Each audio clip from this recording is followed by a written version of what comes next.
चन्द्रमः मनसो जातचक्षुः सूर्यो अजायतः श्रोत्रः द्वायुष प्राणस्य मुखादग्निरजायतः दीपो ज्योतिर्परब्रह्म दीपो ज्योतिजनार्दनः दीपो हरत मे पापं पूजादीपो नमोस्तुते।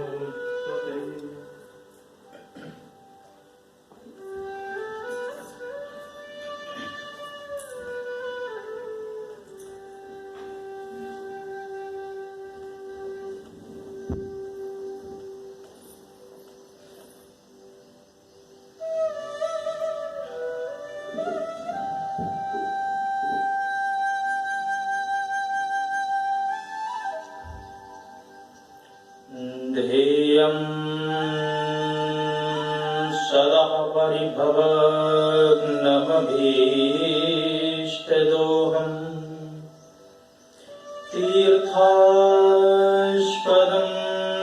शिवविरिञ्चनुतं शरण्यं भृत्यार्तिहं प्रणतपालभवाब्धिपोतम् वन्दे महापुरुषदे चरणारविन्दम्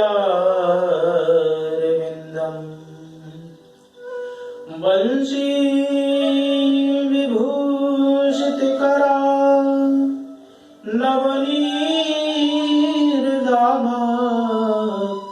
पीताम्बरः गरुडबिम्बफलाधरोष्टात् पूर्णेन्दुसुन्दरमुखादरविन्दनेत्रा कृष्णात् परं किमपि तत्त्वमहं न जाने।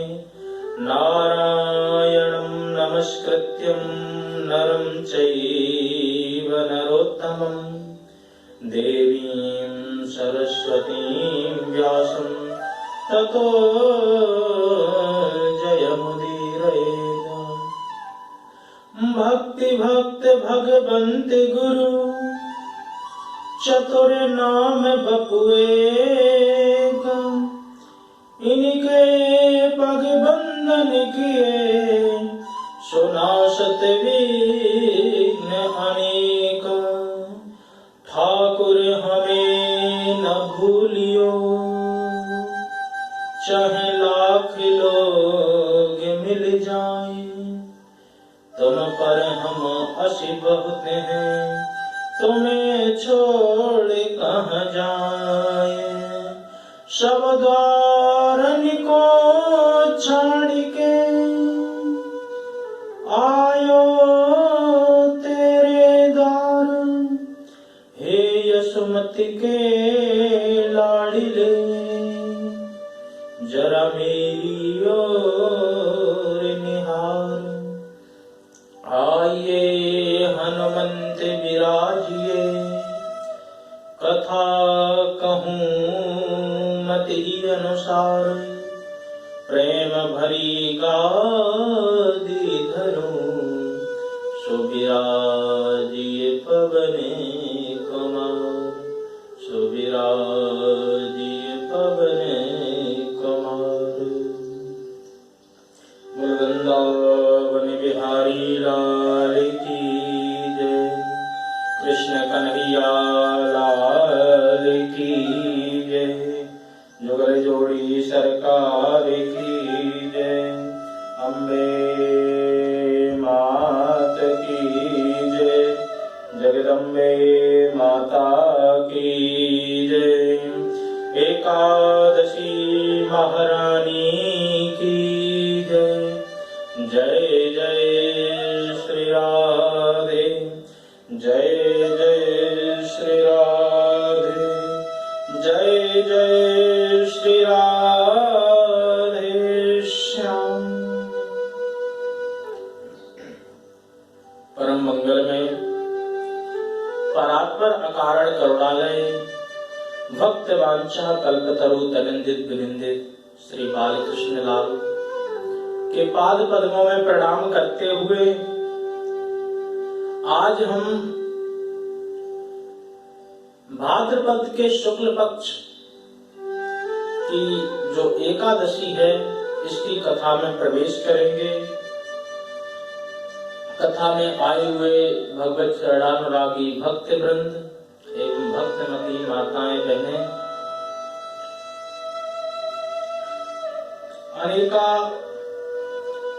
अनेक एकादशियों का व्रत सुनने के बाद युधिष्ठिर महाराज ने प्रश्न किया, कहा कि प्रभु ये जो भाद्रपद के शुक्ल पक्ष में एकादशी आती है, इस एकादशी का क्या नाम है, क्या इसकी विशेषता है, इसको करने से क्या लाभ मिलता है और इस दिन विशेष कौन से देव की पूजा करनी चाहिए, आप कृपा करके हमें बताएं। युधिष्ठिर जी की बात सुनकर के भगवान श्री कृष्ण ने उत्तर दिया, कहा कि हे पांडवों में श्रेष्ठ,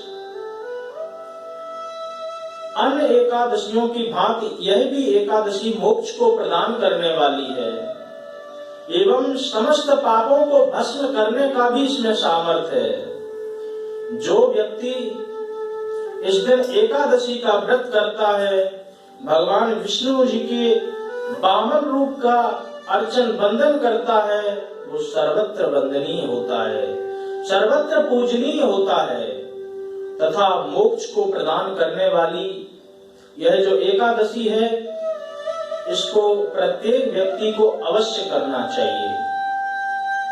और कैसे करें? कमल नयन भगवान का कमल से पूजन करें।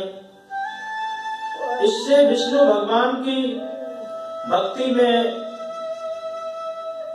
प्रत्येक व्यक्ति को आनंद मिलता है तथा उसके बाद वह भगवान के धाम को भी प्राप्त होता है। भाद्रपद के शुक्ल पक्ष की जो एकादशी है, इस एकादशी का नाम परवर्तिनी एकादशी है। पुराणों में कथा आती है कि भगवान क्षीर सागर में शयन कर रहे थे। आज के ही दिन भगवान ने दूसरी तरफ करवट ली थी, इसीलिए इसका नाम परवर्तिनी एकादशी पड़ा।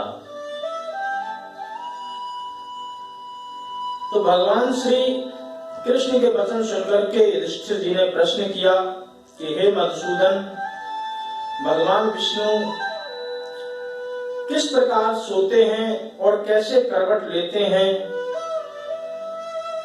तथा आपने कहा कि वामन रूप का पूजन करना चाहिए। मैंने सुना है कि वामन रूप बनकर के भगवान ने बलि को भी देवताओं को यश प्रदान करने के लिए, देवताओं के कार्य को साधने के लिए छला था और छल के उनसे समस्त राजपाट तथा जहां तक उनका राज था 2 ही पगों में नाप लिया। कृपा करके हमें विधि पूर्वक ये कथा सुनाएं ताकि हम भी जान सकें कि जो कि भगवान के ही इतने परम भक्त राजा बलि, उसके बाद भगवान को ये क्यों करना पड़ा। भगवान श्री कृष्ण कहते हैं कि एक बार समुद्र मंथन हुआ। समुद्र मंथन के बाद में भगवान ने मोहिनी रूप धारण किया और मोहिनी रूप धारण करवाने के बाद सभी देवताओं को अमृत पिला दिया। अमृत पीने के बाद देवता अमृत को प्राप्त हुए तथा दैत्यों के साथ में युद्ध हुआ और सारे दैत्य मारे गए। शुक्राचार्य जी ने संजीवनी प्रयोग करके, मृत संजीवनी का जाप करके तथा उसका प्रयोग करके अनेकानेक जितने भी दैत्य मारे गए थे, उन सभी दैत्यों को पुनः जीवित कर दिया। पुनः जीवित किया और जीवित करके कहने लगे कि अभी देवता थोड़े से कमजोर हैं, क्योंकि देवताओं के गुरु बृहस्पति जी इंद्र से क्रोधित हैं, एक बार देवताओं के गुरु बृहस्पति जी भगवान से मिलने के लिए गए, और जब भगवान से मिले तो भगवान ने अपने गले की माला जो पड़ी थी वो उनको पहना दी, और उसी के बाद में वहां से दुर्वासा ऋषि भी निकल करके गए। दुर्वासा ऋषि का भी भगवान ने विधि पूर्वक पूजन किया, अर्चन बंदन करके उनको आसन दिया, और आसन देकर के कहा कि आप हमारे यहाँ पर आए हैं, आपका स्वागत है। बहुत स्वागत सत्कार करने के बाद में उनको विदा किया। देवताओं के गुरु बृहस्पति एक बार इंद्र के पास मिलने गए, तो वहां पर देखा उन्होंने कि इंद्र जा रहा है। इंद्र ने अपने गुरु को प्रणाम किया, तो गुरु जी ने अपने गले में पड़ी हुई माला इंद्र को पहना दी। जब इंद्र को पहनाई तो सभी देवता लोग देख रहे थे, इंद्र को अच्छा नहीं लगा। जब इंद्र को अच्छा नहीं लगा तो गुरु जी के सामने क्या कही, चुपचाप बैठा तो रहा, परंतु जैसे ही गुरु जी थोड़े आगे निकले तो उसने अपने गले की माला हाथी के सर पर डाल दी। मन में अभिमान के कारण विचार करने लगा कि मैं देवताओं का गुरु, मैं देवताओं का राजा हूं, और राजा होने के बाद में इन्होंने अपने गले की माला मेरे गले में डाल दी, तो ये तो मेरा अपमान जैसा लग रहा है। परंतु उधर आगे बृहस्पति जी जैसे गए, उन्होंने देखा कि मैं देखता हूं कि इंद्र के गले में कैसी माला लगती है। तो जब देखा तो वो हाथी के सर पर माला पड़ी हुई थी, और हाथी ने माला को जमीन पर फेंक दिया और पैरों से कुचलने भी लगा। देवराज बृहस्पति को गुस्सा आ गया। देवताओं के जो गुरु हैं उन्होंने श्राप दे दिया कि तुमने हमारा अपमान किया, जाओ तुम स्त्रीहीन हो जाओ, तुम्हारे पास से सब राजपाट चला जाए। तो शुक्राचार्य ने कहा कि अभी देवता दुर्बल हैं, इन पर चढ़ाई करो और देवलोक पर कब्जा कर लो। सभी दैत्यों ने मिलकर के देवताओं पर संग्राम किया, देवताओं पर हमला बोल दिया और सारा राजपाट अपने कब्जे में कर लिया। अब देवता रोते रोते भगवान के पास पहुंचे।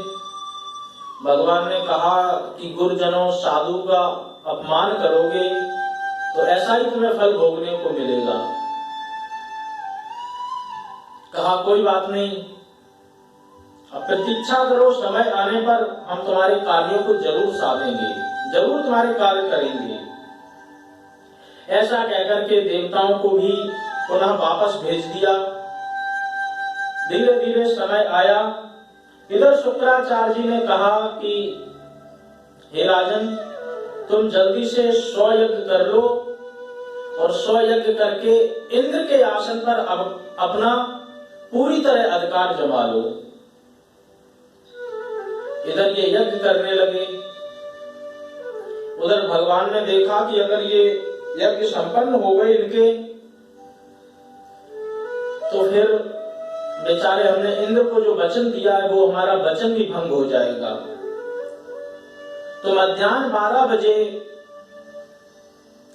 का समय था, अभिजित मुहूर्त था। भाद्रपद शुक्ल की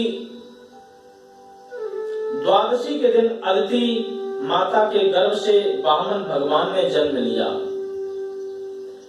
वामन भगवान अवतरित हुए, और वो वामन भगवान हैं कैसे? तम वटुम वामनम दृष्ट्वा मोदमाना महर्षया कर्माणि कारयामाशु पुरस्कृत्यं प्रजापति देवताओं का कार्य साधने के लिए मात्र 52 अंगुल के छोटे से बटुक वामन के रूप में प्रकट हुए। सभी देवता देख करके उनको आनंदित हो गए, प्रसन्न हो गए। प्रसन्न होने के बाद में उनका यज्ञोपवीत संस्कार भी कराया गया। ब्रह्मा जी ने उन्हें अपना कमंडल दे दिया, गायत्री माता ने उन्हें अपनी माला दे दी और देवताओं के गुरु बृहस्पति जी ने यज्ञोपवीत संस्कार किया, गायत्री मंत्र की उन्हें दीक्षा दे दी। और दीक्षा देने के बाद में कहा कि गुरु दक्षिणा में मुझे त्रैलोक्य की संपदा चाहिए, जो कि आजकल राजा बलि के पास में है। भगवान धीरे धीरे मुस्कुराए और गुरुदेव को प्रणाम करते हुए कहा कि गुरुदेव, हम आपको त्रिलोक की संपत्ति जरूर देंगे, क्योंकि गुरु दक्षिणा के बिना यज्ञोपवीत संपन्न नहीं माना जाता है। जब भी कोई पहले की परंपरा थी, गुरु शिष्य परंपरा, जब भी कोई गुरु किसी शिष्य को शिक्षा दिया करता था तो वो गुरु का स्थान छोड़ने से पहले उसकी गुरुदीक्षा जरूर चुकाता था, क्योंकि गुरुदीक्षा के बिना कोई भी विद्या का, कोई भी सीखे हुए शक्तियों का, किसी भी चीजों का कोई फल मिलता ही नहीं था, वो सब निष्फल हो जाती थी। तो धीरे धीरे वामन भगवान प्रणाम करके चल पड़े। नन्हे नन्हे से पांव है वामन भगवान के और हाथ में छत्र लिए हैं, दूसरे हाथ में कमंडल है, गले में माला पड़ी हुई है। बहुत अच्छा सुंदर सा रूप धारण करके राजा बलि के पास पहुंचे। राजा बलि उनके रूप को देखते ही प्रमोदित होने लगा। जब राजा बलि ने देखा, देख करके प्रणाम किया, कहा कि हमारे अहोभाग्य जो ब्राह्मण देव आपके दर्शन हुए। तो वामन भगवान कहने लगे कि राजन, हम तुम्हारा बहुत नाम सुन करके आए हैं, हमने तुम्हारे पूर्वजों की भी कीर्ति सुनी है।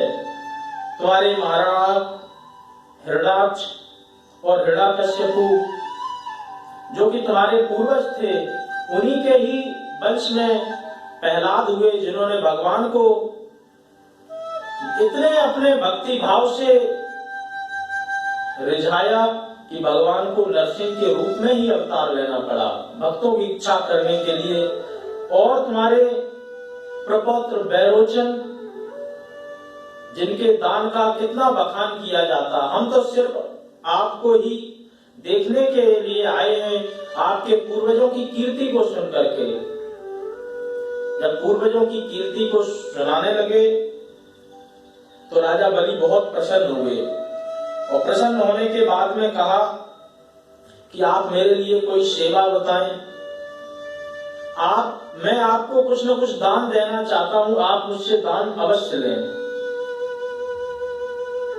भगवान कहने लगे कि देखो, मैं तो बहुत संतोषी ब्राह्मण हूं, मुझे कुछ चाहिए भी नहीं है, फिर भी यदि तुम देना चाहते हो तो मात्र 3 पदी भूमि की दे दो मुझे। सिर्फ और सिर्फ इतनी भूमि दे दो जिसमें हम अपना थोड़ा सा गुजारा कर सके। कहा कि पहले तो बलि बहुत हंसने लगे और हंसते हंसते कहते हैं कि आप क्यों मुझे शर्मिंदा कर रहे हो? आपके तो एक इतने छोटे छोटे पांव हैं और यदि उनमें आप 3 पग भूमि लेंगे तो उनका क्या होगा? पदानी त्रीणि दये त्रिंदो संपदानि पदा मम। 3 पद भूमि को लेकर के आप क्या करोगे? कम से कम आप मुझसे और भूमि ले लें, आप मुझे बताएं, हम आपको सोने चांदी के भंडार प्रदान कर सकते हैं। कहा कि नहीं, हम तो बहुत संतोषी ब्राह्मण हैं, ब्राह्मणों को बहुत ज्यादा लालची भी नहीं होना चाहिए, जो मिले उसी में अपना संतोष कर लें, उसी में अपना जीवन निर्वाह करें, क्योंकि दान लेने से पुण्यों का क्षरण होता है। जो ब्राह्मण अपनी तपस्या से, तपोबल से जो पुण्य कमाता है, वो जो व्यक्ति उसको दान देता है, दान के साथ में जब वो आशीर्वाद देता है तो अपने पुण्यों का ही फल स्वरूप उसको प्रदान करता है, पुण्यों का ही अंश प्रदान करता है। इसलिए कहा कि हम ज्यादा दान नहीं लेते, हम तो बहुत संतोषी हैं। तो कहा कि आप जहां से चाहें वहां से 3 पग भूमि नाप लें। कहा कि मैं ऐसे नहीं, मैं तो भूमि तभी लूंगा जब तुम संकल्पित करोगे, जब संकल्प करोगे तभी मैं भूमि दान लूंगा। अब बलि सोचने लगा कि इतनी छोटी सी चीज के लिए हम क्या संकल्प करें, आप तो जहां से इच्छा हो वहां से भूमि नाप लो। उधर ही बैठे थे शुक्राचार्य जी, टेढ़ी आंख करके देखा कि हमने बहुत यज्ञ अनुष्ठान कराए, ये बौना पंडित मुझे पहले तो कभी दिखा नहीं, ये कहां से आ गया और इतनी ऐसी ऐसी बातें कर रहा है जो कि प्रायः ब्राह्मणों के मुंह से कभी सुनी भी नहीं जाती हैं। आंख बंद करके ध्यान करके पता करने का प्रयास करने लगे। भगवान ने देखा कि शुक्राचार्य जी कुछ गड़बड़ ना कर दें, तो कहा कि राजन देखो हमारा संध्या का समय हो रहा है, हम तो संध्या के समय जाकर के भगवान की पूजा आराधना करते हैं, आप अभी तुरंत संकल्प कर दें तो संकल्प करके हम नाप करके चले जाएं। तो जैसे ही जल लिया संकल्प के लिए तो तुरंत आकर के शुक्राचार्य ने हाथ पकड़ लिया। जैसे ही हाथ पकड़ा तो कहने लगे कि राजन ये क्या कर रहे हो? बोले गुरुजी हम संकल्प कर रहे, ये बामन है, बामन को हम भूमि प्रदान कर रहे। शुक्राचार्य जी ने कहा कि मैंने तपोबल से देख लिया, न ये बामन न 53 है, ये कौन है? एष वैरोचने साक्षात् भगवान विष्णुरव्यया कश्यपादितिर्जातो देवानां कार्य साधिका। ये साक्षात विष्णु ही है जो उस समय छलिया रूप धारण करके देवताओं को अमृत पिला गए थे, आज बौना रूप धारण करके आ गए, ये तुम्हारी सारी संपत्ति ले लेंगे और तुमको तुम्हारे पास कुछ भी नहीं बचेगा। देवताओं को कार्य को साधने के लिए अदिति के गर्भ से इन्होंने जन्म लिया। अब सोचने लगा बलि ने कहा गुरुजी मैंने तो संकल्प के लिए वचन दे दिया है, अब मैं झूठा नहीं बनना चाहता हूं। अगर ये साक्षात विष्णु है तभी भी मेरे लिए इतने सौभाग्य की बात है कि दाता एक राम बेकारी सारी दुनिया, जो सबको देने वाले हैं आज मुझसे ही दान मांग रहे हैं, इससे बड़े सौभाग्य की क्या बात है। और अगर ये विष्णु नहीं है तो अपनी 3 पग भूमि लेंगे और चले जाएंगे। गुरुजी समझाने लगे कि देखो तुमने ऐसा कोई बहुत बड़ा पाप भी नहीं कर दिया है, कोई भी यदि वचन दे दिया जाए तो वचन को निभाना जरूर चाहिए, परंतु कुछ ऐसी जगह होती हैं जहां पर तुम झूठ बोल करके भी पाप से बच सकते हो। शुक्र नीति में ऐसी 5-6 जगह बताई हैं जहां पर झूठ बोलने से कोई पाप नहीं लगता है। स्त्रीषु नर्म विवाहे च भृत्यर्थे प्राण संकटे गो ब्राह्मण हिंसायां नान्यतम जुगुप्सितम्। कहा कि शुक्राचार्य जी कहते हैं कि स्त्री से झूठ बोलने में कोई पाप नहीं है, प्रायः सच बोलने का ही प्रयास करना चाहिए, परंतु जब परिस्थिति ऐसी हो, लड़ाई झगड़े की कोई बात आ रही हो, तो वहां पर झूठ बोल देने से कोई भी पाप नहीं लगता है। नर्म माना होता है हंसी मजाक, हंसी मजाक करने से, हंसी मजाक में यदि कोई व्यक्ति झूठ बोले वहां भी कोई पाप नहीं है। तीसरा है विवाहे च, शादी ब्याह में भी झूठ चलता ही है, ऐसी जगह भी पाप नहीं लगता है। व्रत्यर्थे प्राण संकटे, कोई भी व्यक्ति अपनी जीविका के लिए झूठ बोल सकता है, अपने पेट भरने के लिए झूठ का सहारा ले सकता है, परंतु सीमा उसकी भी होनी चाहिए। व्रत्यर्थे प्राण संकटे, किसी के यदि प्राण संकट में है तो वहां भी झूठ बोलने से कोई पाप नहीं लगता।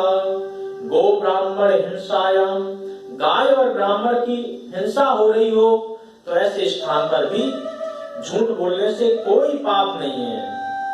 बहुत समझाया परंतु मानने को ही तैयार नहीं हुए। कहा कि नहीं गुरुजी, हम तो वचन दे चुके हैं, अब हम अपने वचन को जरूर पूरा करेंगे। तो शुक्राचार्य जी की आंखें लाल हो गईं और कहने लगे कि अचरात दृश्यसे स्त्रिया, तू अपने आप को ज्ञानी मानता है और मेरी बात नहीं मानता, जा मैं तुझे श्राप देता हूं, तेरी सारी स्त्री नष्ट हो जाए, तेरे पास कुछ भी न रहे। अब वामन भगवान मुस्कुराए, कहने लगे अरे भाई, आप गुरु शिष्य के झगड़े से मुझे कोई लेना देना नहीं, आप भूमि देना चाहते हो तो मुझे दो, नहीं तो हम चले। बलि ने कहा कि आज तक हमारे द्वार से कोई भी खाली हाथ नहीं गया, तो आप भूमि तो जरूर ले। गुरु जी इधर से गुस्सा होकर के जाने लगे तो राजा बलि ने हाथ में जल लिया। तो शुक्राचार्य ने कहा कि शिष्य अनजानी में ऐसा काम कर रहा है, कहीं इससे ऐसा ना हो कि इसके पास से सारी संपत्ति चली जाए। तो शुक्राचार्य जी आकर के जो कमंडलू से जहां से पानी निकलता है सूक्ष्म रूप बना करके उसी में बैठ गए। भगवान तो अंतर्यामी है, सब समझ गए। समझने के बाद में कहा उन्होंने कि इसमें से जल नहीं निकल रहा। कहा कि ये बहुत पुराना हो गया है बर्तन, इसलिए शायद जल नहीं निकल रहा है। तो उन्होंने कुशा की एक डंडी ली और फेंक करके उस छिद्र में मारी। जैसे ही डंडी फेंक करके मारी, शुक्राचार्य की एक आंख, गोविंदाय नमो नमः, एक आंख ही फूट गई शुक्राचार्य की। जब आंख फूट गई तो उस पात्र में से निकल करके दौड़ करके भागे और मन में विचार करने लगे कि दे कोई रहा है, ले कोई रहा है, मैंने तो वैसे ही अपने आंख तोड़वा ली। पश्चाताप करने के बाद में शुक्राचार्य जी जाने लगे। इधर हाथ में जल लिया, जल लेते ही एक ब्राह्मण बोलने लगा, ओम विष्णु विष्णु विष्णु श्रीमद् भगवतो महापुरुषस्य। इस प्रकार से पूरा संकल्प किया। पूरा संकल्प करने के बाद में भगवान को भूमि दान में दे दी। अब भगवान ने जैसे ही भूमि दान में प्राप्त की और प्राप्त करने के बाद में उन्होंने अपना वास्तविक रूप प्रकट किया, अपना विराट रूप प्रकट कर लिया। और विराट रूप प्रकट करने के बाद में कहा कि अब देखो मैं भूमि को नापता हूं। एक पग में उन्होंने भू भुआ स्वा महा जना तप और सप्त सातों लोगों को नाप लिया जो कि आकाश के थे, और दूसरे पग में उन्होंने पृथ्वी को पूरा नाप लिया।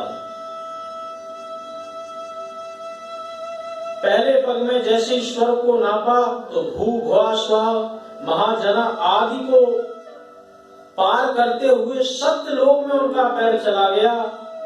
वहीं पर उनके पैर से कोई चीज ऐसी टकरा गई जिससे उनके अंगूठे में चोट लगी और वहीं से गंगा जी का प्रादुर्भाव हुआ, वहीं से गंगा जी भी प्रकट हुई।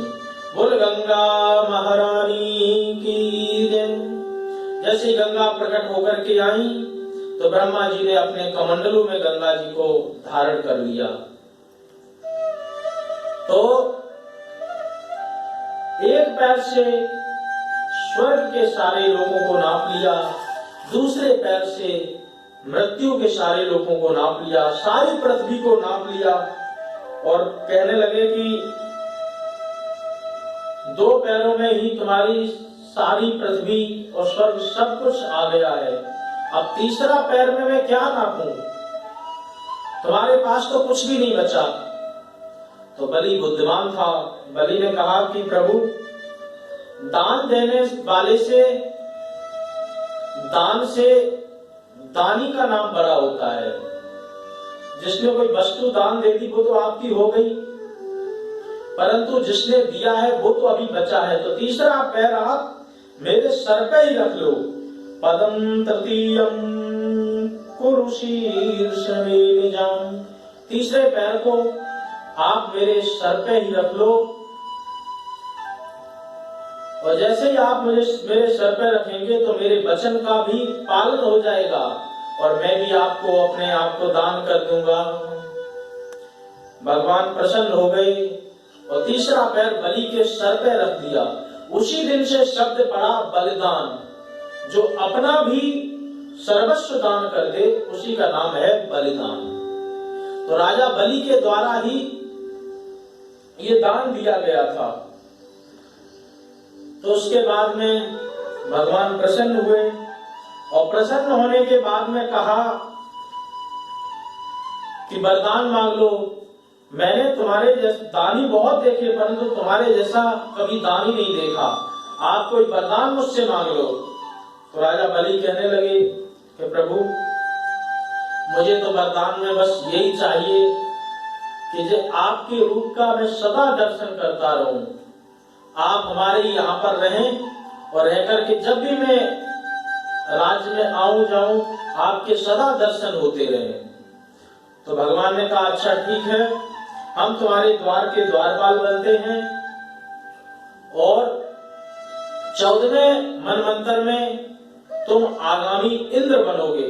भगवान ने ऐसा वरदान दिया और वरदान देकर के वहीं पर द्वारपाल के रूप में बलि के यहाँ पर रहने लगे। तो ये जो समय है चतुर्मास, और आज के दिन से लेकर के पहले जो चतुर्मास जब से शुरू होता है वहां से लेकर के रक्षाबंधन के दिन तक भगवान का राजा बलि के यहाँ पर पहरा होता है। तो इधर लक्ष्मी जी को जैसे ही पता चला कि राजा बलि कि यहाँ पर भगवान पहरेदारी करते हैं, तो माता लक्ष्मी जी ने भी साधारण भेष बनाया और बनाने के बाद में बलि के यहाँ पर गए।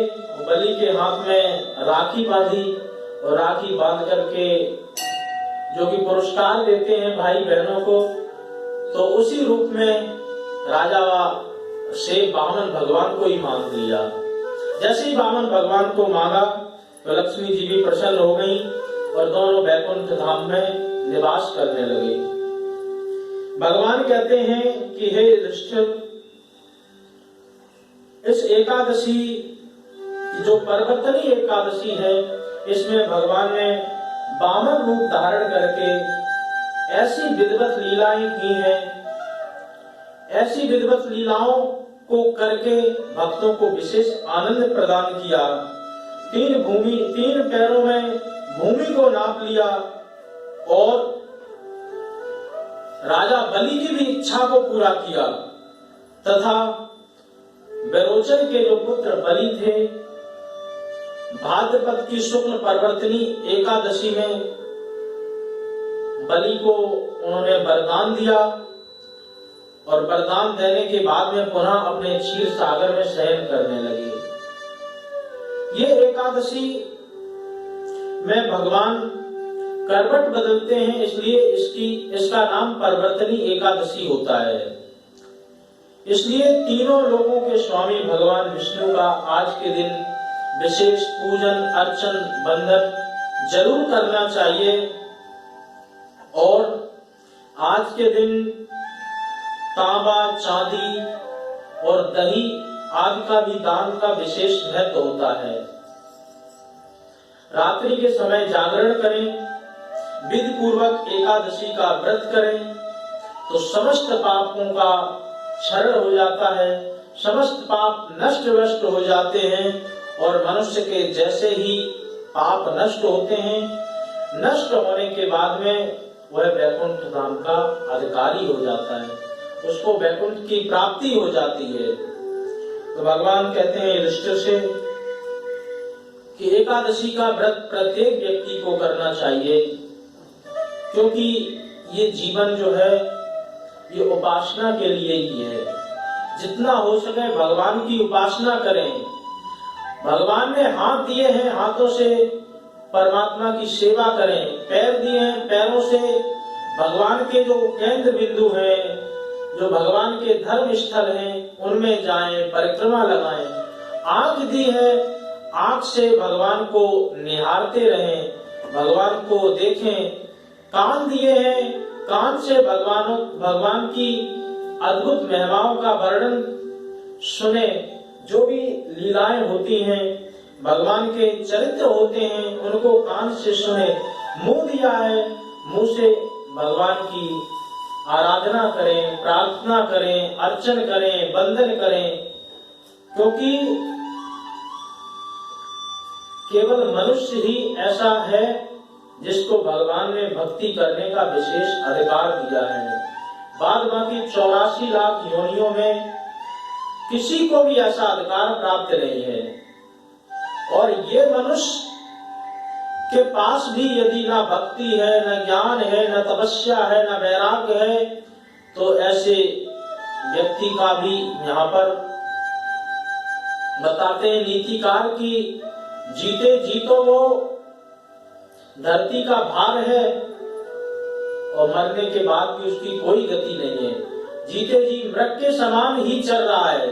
ऐसा न विद्या तपो न दानम ज्ञानम न शीलम गुणो न धर्मा ते मृत्यु लोके भुवि भारे भूता मनुष्य रूपेण मृगाश्चरन्ति। न ज्ञान है, न तप है, न शील है, न अर्जन बंधन है, न तपस्या है, कुछ भी नहीं है। तो जीते जी तो वह इस लोक का भार तो है ही है, परंतु उसके बाद भी आगे उसकी गति हो ही नहीं सकती। इसलिए मनुष्यों को चाहिए कि जितनी जल्दी हो सके भगवान की भक्ति करके, आराधना करके अपने कल्याण के मार्गों को जरूर खोजने का प्रयत्न करें। यदि आपके पास में सुख सुविधा बहुत ज्यादा कुछ नहीं है, तो आप अपने इस शरीर को ही मंदिर के रूप में मान लें। आदि शंकराचार्य जी कहते हैं, वो भगवान शंकर के बहुत बड़े उपासक हैं। वो कहते हैं कि प्रभु मेरे पास इतना धन धान्य नहीं है कि मैं आपका मंदिर बनवा सकूं, तो मैंने इस शरीर को ही आपका मंदिर मान लिया है। आत्मा के रूप में आप स्वयं विराजमान हैं, बुद्धि के रूप में माता भवानी पार्वती जी विराजमान हैं, जो हमारे पंच प्राण हैं उनके रूप में आपके नंदी भृंगी श्रृंगी आदि गण विराजमान हो गए हैं। व्यान अपान उदान समान आदि जो पंच प्राण हैं, तो इनके रूप में नंदी भृंगी श्रृंगी आदि सब विराजमान हैं। जो कुछ दिन भर खा लेता हूं वही आपकी फलफूल सामग्री है। जो कुछ बातें बुतें कर लेता हूं लोगों से, वही सब आपका पाठ पूजन है। जितना चल फिर लेता हूं ये आपकी परिक्रमा है, और जब तान दुपट्टा सो जाता हूं तो यही आपकी समाधि है। जो कुछ भी करता हूं इस शरीर से, ये सब कुछ आपको ही समर्पित है।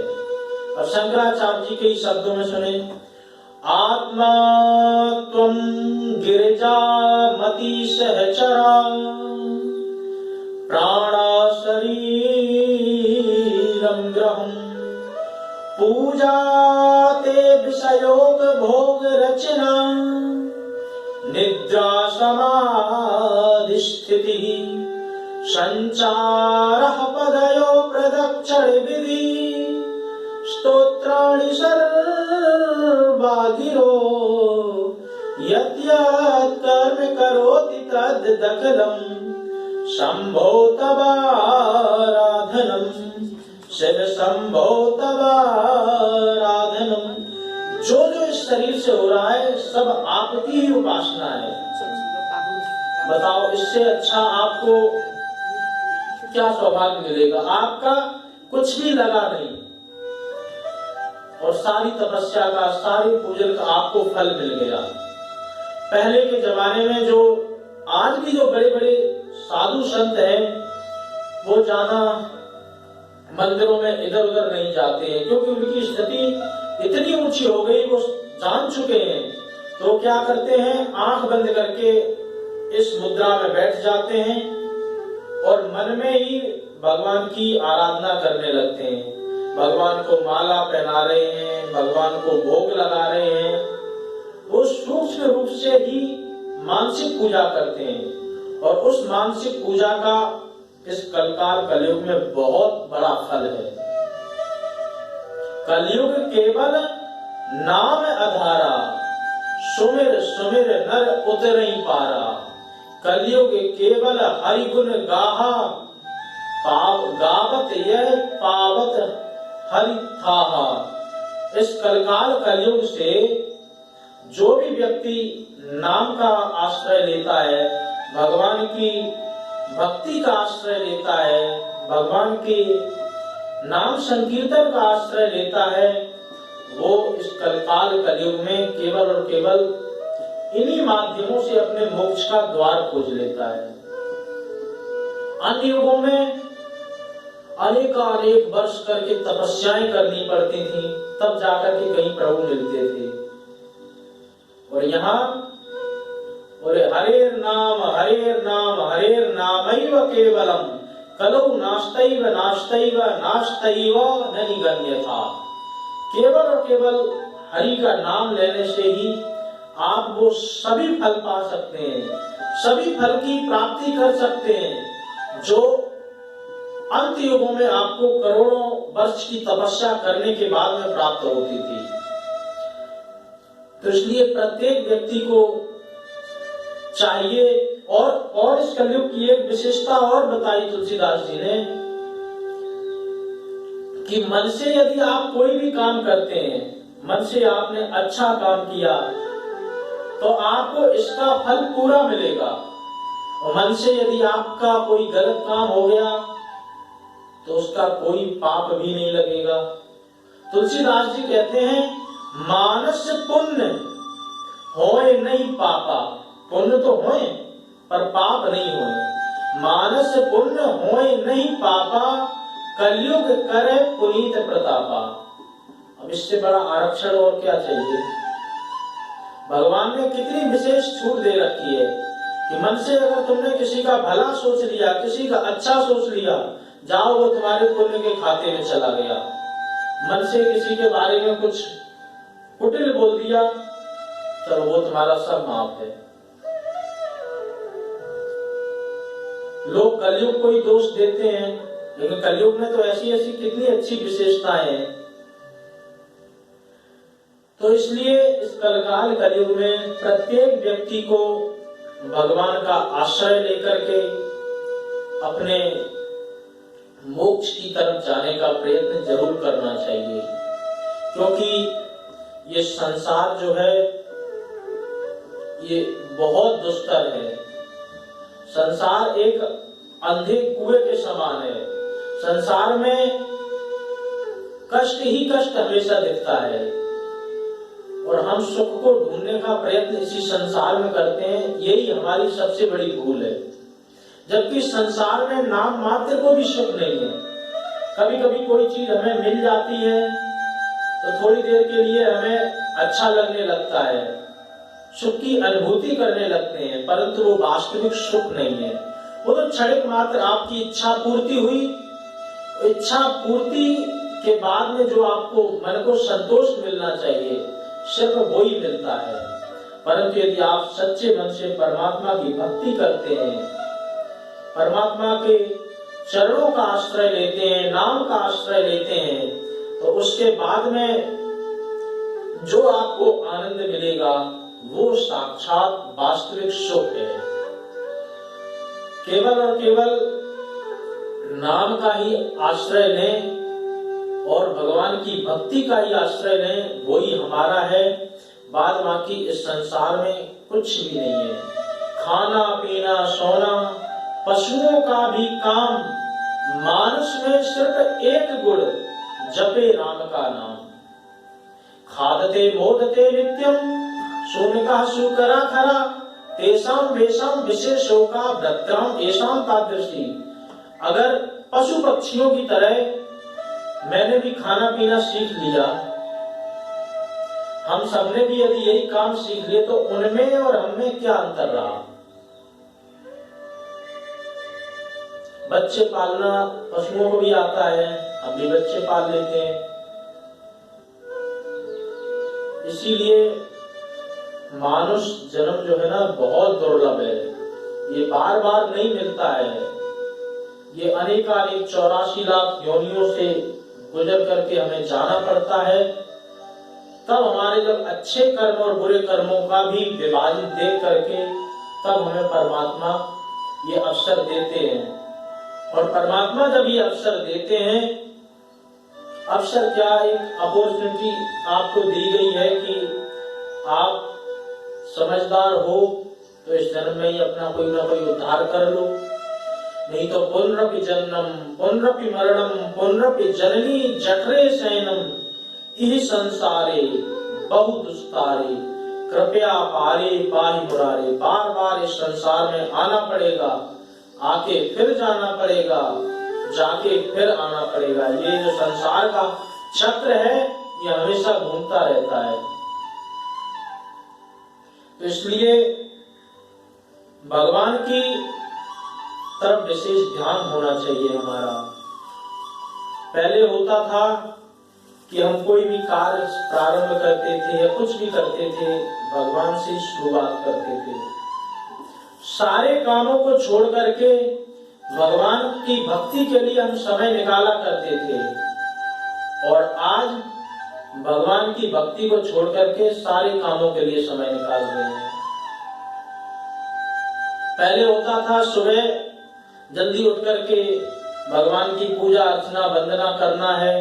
आपने अपने दिन के जो है 7-8 घंटे फिक्स कर लिए कि सुबह 1 घंटा भगवान की भक्ति में लगाना है, उसके बाद कहीं दूसरे काम पे जाना है, कुछ भी करना है।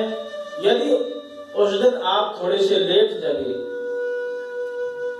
तो सबसे पहले भगवान की भक्ति का जो समय निकाला उसी में ही कटौती करेंगे कि चलो आधा घंटा ये कम कर लेते हैं, वो अपना काम कर लेते जाकर के।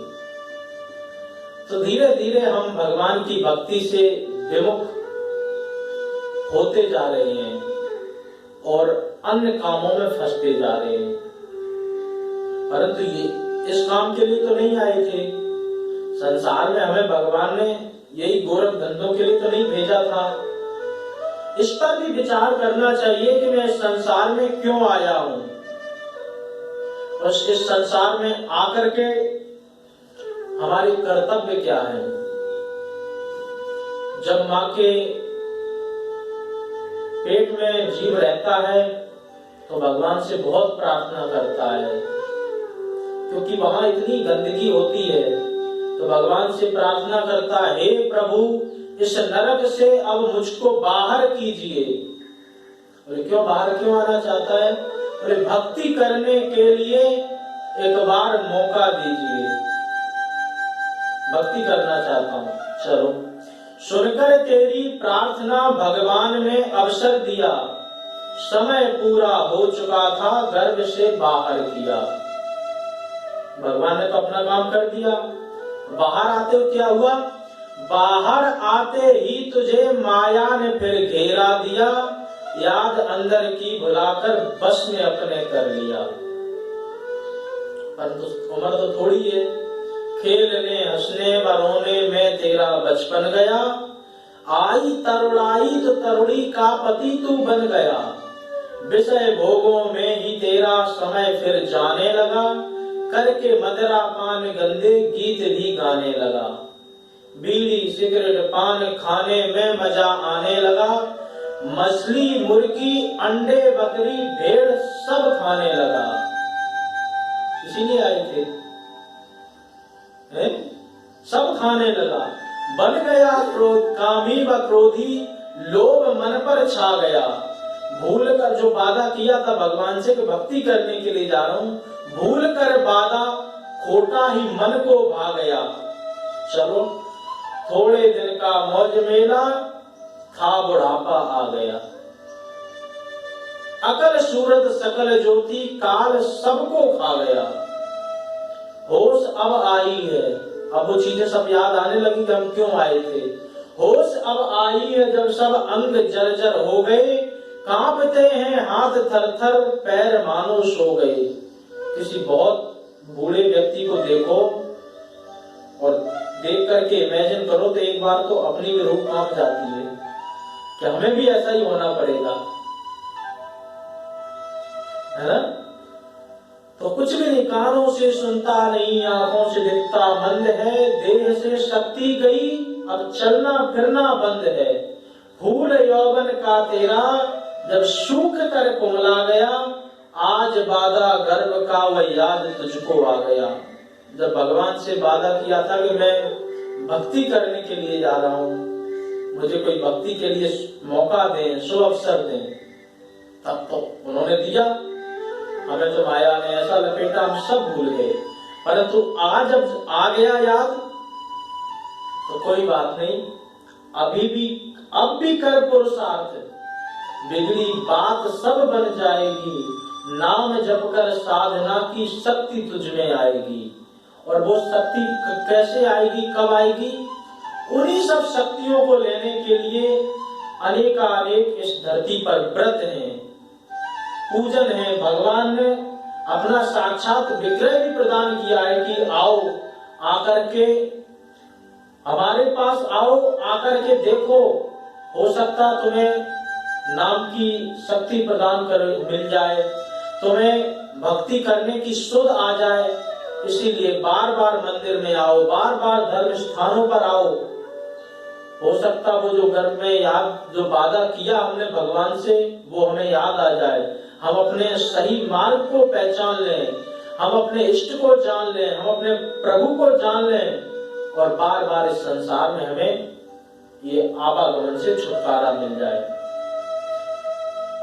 तो ये जो एकादशी की कथा है, ये जो मोक्ष को प्रदान कर देने का भी सामर्थ्य रखती है, तो ऐसी कथाओं का, ऐसे भगवत चिंतन का, ऐसे व्रत पूजन अनुष्ठान का यही फल होता है कि आप अपना सुगम पथ ढूंढ लें, आप अपना मुक्ति का मार्ग ढूंढ लें, और मुक्ति का मार्ग ढूंढ करके भगवान के साथ में अपना एक ऐसा संबंध स्थापित कर लें जिससे भगवान तुम्हारे मुक्ति का एक माध्यम बना करके तुम्हें इस संसार से हमेशा हमेशा के लिए अपने चरणों में ही स्थान दे दें। तो प्रत्येक व्यक्ति को एकादशी व्रत का पालन करना चाहिए।